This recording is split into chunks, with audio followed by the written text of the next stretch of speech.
Hope you're doing good. Micah back with another video. Back here to talk about One UI 7 for the Samsung Galaxy A53.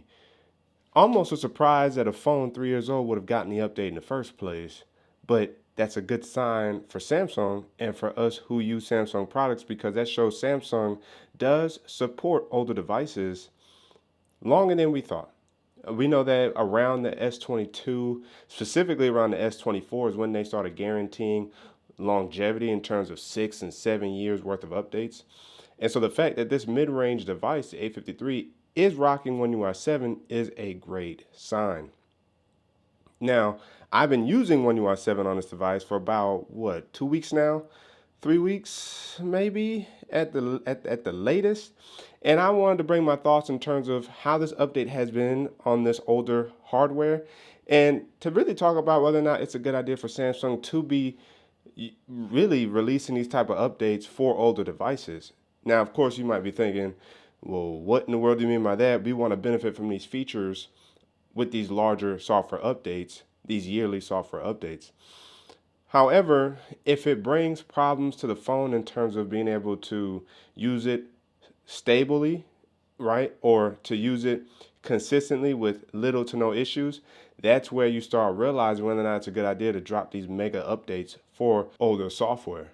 And so that's where I like to really consider that when it comes to the Galaxy A53. If you guys remember when this update first initially released, I think I had been rocking it for a few days before I actually recorded that video. And prior to One UI 7, I was talking about how well and smooth the A53 experience had been since I had been using this device. And now, how do I feel with One UI 7 after about a month or almost a month worth of use? And as you see there, there's some lag pulling in Google Discovery. But if I swipe it over again, now it's loaded in and it's good to go. But then you saw my calendar widget freak out. That's something that I've noticed, I think even on the Galaxy Fold 6 from time to time, is the widgets just like to pop in or populate a little slow. But overall, I would say that this has been a good update for the Galaxy A53. Nothing alarming from the perspective of they shouldn't have pushed this update out to this device. But I can definitely say without a shadow of doubt, it is good to see that Samsung also focused on specific features that the hardware could handle, which means really no AI at all, just features, some of the new updates in terms of features, widgets, and some of the background noise that we don't really pay attention to all that much.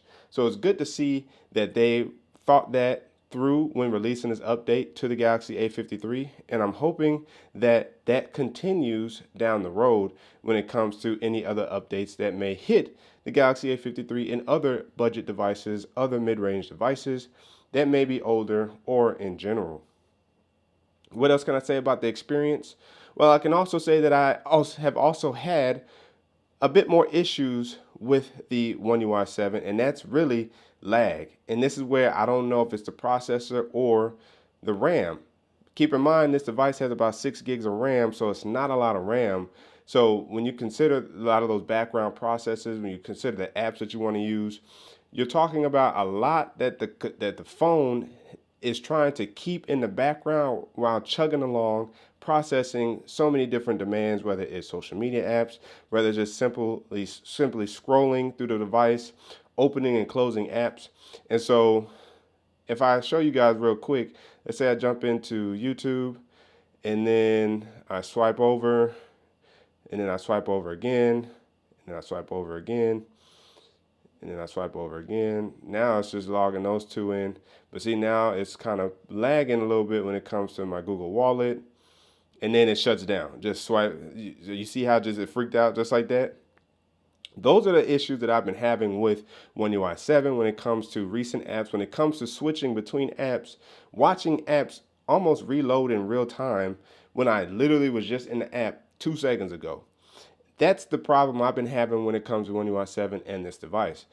If you remember, I had the same problem with the Galaxy A36 as well, and I think it's just the fact of the matter, 6 gigs of RAM is not enough for these devices anymore. I think most devices nowadays need to come with about 12 gigs of RAM because of the sheer amount of weight apps hold in general, whether it's your Gmail app, YouTube, when it comes to some of your customization apps, Google itself is large, the Play Store, right? Your social media apps. I think with how large and how sophisticated apps have been in general, I think it's a very good idea for the companies to invest more in the RAM.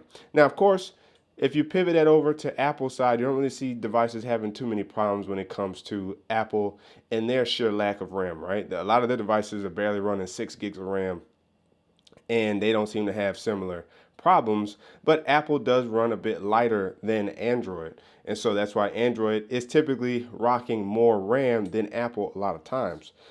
Does that mean that the software company or the company rocking the phone cannot optimize their software better? No, that doesn't necessarily mean the case either. They can do that. I think we also know Samsung has come a long way from TouchWiz. So Samsung, to their credit, has done a very, very fantastic job at trying to improve their software experience with their hardware. It's just the fact of the matter of having not enough RAM, and on top of that, the processing power to kind of bring those two things together, to couple them together, you have issues from time to time. Now, where have I actually been able to essentially negate some of that lag, some of that slowdown process? Well, if I jump into settings here, this is exactly where I've tried to basically finesse that, and it's in device care. And if I click on device care, I click on the three dots over here in the corner, I click on settings. My bad, it is in the device care settings, and it's in auto optimization. And in here, this is where you're gonna find your restart option. So I do still have mine on last auto start. Now it's on never because I have auto restart on. You can pick between the two. And for me, I use auto restart. And if you see, I have it almost restarting once a day. And it's at night before going to bed because I can still turn the, once it reboots, I can log into the phones. That way things can log in. It's essentially on standby mode while I'm asleep. That way when I wake up, it's still fresh to use for the day. And today, as a matter of fact, I took the phone off the charger around, 9:30 or so this morning. I'm at 74%. I was barely on it today, but you see I've only lost 26% in about 8 hours, almost 8 hours worth of time.